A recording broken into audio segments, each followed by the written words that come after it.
ওকে আগুন কমাই দিছি। লতির আর চিংড়ি মাছের জালবাজি দেখলেই একদম মুখের জল আসবে না এমন কোনো মানুষ নাই। যদি জল না আসে তাহলে মনে করেন তার জিহ্বার সমস্যা। আসসালামু আলাইকুম। কি অবস্থা? ওই যে অবস্থা রাখছেন একই অবস্থায়। লতির আর শিমের মানে জালবাজি কি অবস্থায় রাখছিলাম? কি মজা। জানেন কালকে কি অবস্থা রাখছেন সেটা আপনি জানেন, আমি জানি না। এই যে আপনারা এখন বানাইছে একেবারে পারফেক্ট। আর ওই দিন যেরকম কাটাকাটি দেখছি না, তো একদম ঠিক জায়গায় আছে এখন না। He is a super hero, মানে আমাদের সব এক্সপার্ট, সব জায়গা অলরাউন্ডার। অনেক সুন্দর লাগতেছে, মনে হচ্ছে যে এটা গরু। দেশি না? কি এটা কি হচ্ছে? চিংড়ি।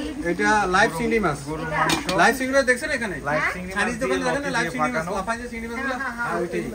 এই ওই চিংড়ি মাছটা ওইটা লতি দিয়া ঢাল ইয়ে করতে। মনে করেন আপনি লতি দিয়ে না? লতি দিয়া, হ্যাঁ। আপনি ভাত খাইতে পারেন না, এই লতি দিয়ে আপনি এটা দিয়ে খালি তখন বলবেন যে হ্যাঁ খাইছি। আমার তো মুখে জিভ চলে আসছে, আমি কথা বলতে এটা পারছি গরুর না। মাংস। মুখে জল চলে আসছে। হ্যাঁ?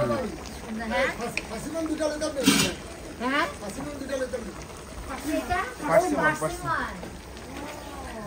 এটা কয়েকদিন পরে ধরে থাকবো, দেখবেন অরিজিনাল পার্সিমন, আমার ডুপ্লিকেট না। শেপরে না লাগালে কেমন? এই যে শেপ। লাগে আমার। কিন্তু না এত দাম। এরকম model different right right different না? কেমন যেন ডিফারেন্ট। না এত দাম না, দাম একটু কম। যেটা মার্কেটে পাওয়া যায়, আমার কথা মামা যেটা মার্কেটে পাওয়া যায় ওইটা এবং এটা অনেক ডিফারেন্ট, অনেক ডিফারেন্ট।